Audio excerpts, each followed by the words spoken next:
След много време и неуспешни опити да продам апартамента си, заради външният му вид и заради документалното му състояние, попаднах на реклама на Имодил. Хората и екипът на Имодил откликнаха много бързо, много приятелски настроени, дойдоха да погледнат имота и по-малко от 24 часа след това имах изгодно предложение.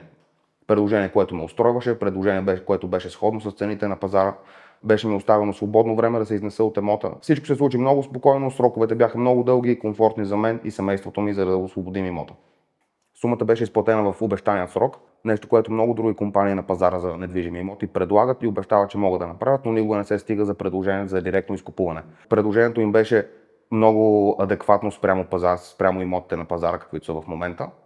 Беше извършена сделката за отрицателно време, по-малко от седмица, и бях изключително доволен от това, което свършиха те. Парите получих в денят на сделката, без да се налага да чакам повече от 1 час. Въпреки проблемните документи на имота, който се опитвах да продам.